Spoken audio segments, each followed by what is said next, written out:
जय हिंद, वंदे मातरम। लोकशाही का गला घोट रहे हैं बार बार। अभी हम यहाँ पे अनशन के लिए बैठे हैं, तो ये स्कूल कॉलेज की तरह होता है। जैसे यहाँ पे आइए, फिर 10 बजे यहाँ आइए, फिर 5 बजे आपकी शाला स्कूल कॉलेज खत्म हो जाती है। ये लोकतंत्र है हमारे देश में। हमारे रक्षा मंत्री महोदय, प्रधानमंत्री महोदय को जब पूछने जाता हूँ तो ये महाराज बोलते हैं कि बोला आपको इनको डिटेन करो, अटैक। फिर पुलिस आती है, हमारी प्रशासन मजबूर होके बेचारी हमें डिटेन करती है। हम न्याय मांग रहे हैं यार लोकतंत्र में। लोकतंत्र बचा ही नहीं।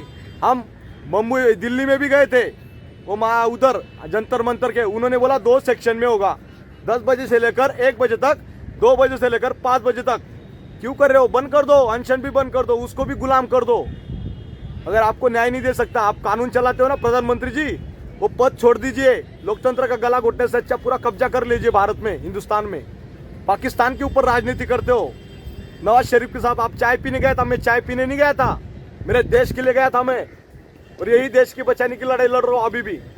हमारे देश में कितने जवानों को पेट पे लात मारी, और सरकार वो नौकरी क्यों नहीं कर सकता देश में? रिटायर होने के बाद वो जवान नौकरी कर सकता है, पर जिसको अधिकारियों द्वारा शोषण किया होता है, उसको घर भेजा होता है, वो देश में नौकरी क्यों नहीं कर सकता? वो कंपनी भी नहीं कर सकता, जॉब भी नहीं कर सकता। क्यों भाई? हम आतंकवादी क्या? जितने भी पीड़ित जवान है वो सब आतंकवादी है क्या देश में? पाकिस्तान से आने वाली सीमाएदार को आप टिकट देते हो, उसको नौकरी मिल सकती है, ऑफर मिल सकती है। हमारे जवानों को आतंकवादी बना दिया आपने। इसलिए न्याय की भीख मांग रहा हूं लगातार। प्रशासन को भी आपने अपने कब्जे में लेके रखा है। एसपी, कलेक्टर, डीसी, डूसी सब आपकी पावर का मिसयूज करते। कहाँ गई आईबी विभाग, इंटेलिजेंस ब्यूरो कहाँ गई जो जांच करते? जयशंकर जी विदेश मंत्री कहाँ है? उनकी भी तलाश में निकल पड़ा हूं मैं। न्याय चाहता हूं, न्याय। पाकिस्तान के ऊपर आप जाए थे, चाय पीने गए थे, वहां पे तमाम न्यूज चल रही थी आपकी। हमारी जिंदा मीडिया नहीं है इस देश में, इसीलिए इन भाई लोगों की तलाश कर रहा हूं। मिलते तो कांटेक्ट नंबर लीजिए 88 88 360 382।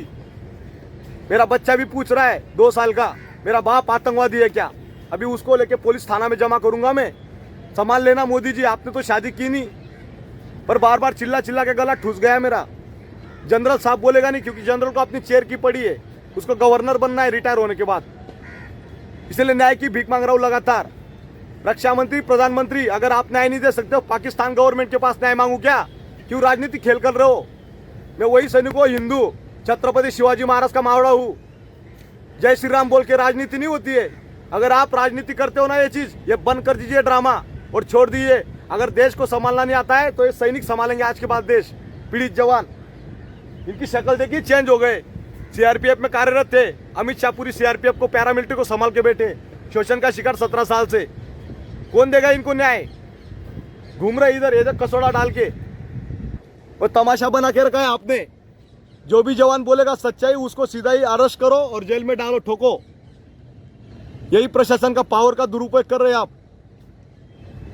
लगातार न्याय चाहते, आपसे न्याय चाहते। आजाद भारत में गुलाम कर दिया आपने, बेबस, लाचार। डोनाल्ड ट्रंप के पास जा रहे हैं आप ऊपर से, उसको गले में मिलने के लिए। अरे हमें मिलिए पहले, जवानों को। न्याय नहीं दे सकते, 3 महीने से भीख मांग रहे हैं हम आप न्याय, और अभी भीख मांगना टाइम गया अभी हो। और कोई बोलेगा ना मी ये एफटी कोर्ट, हमारे यहाँ सातारा में एक जज साहब था, उन्होंने 5 लाख रुपए ले घूसखोरी की, भाग गया हो। जज साहब जो चीफ जस्टिस था, उसी ने 5 लाख ले लिया। आप सोच लो कहाँ गया लोकतंत्र? उसको तो सरेआम लगा उधर। न्याय की भीख मांग रहे हैं हम। हमारे देश में न्याय नहीं मिलता है। इस वीडियो को भी शेयर करना, वहां तक पहुंचाओ तमाम लोगों के सामने। कोर्ट कचहरी में जाने दो बोला, इधर कोर्ट कचहरी स्कूल कॉलेज की तरह हो गया ये पूरा सारा चीज। देखिए तामझाम।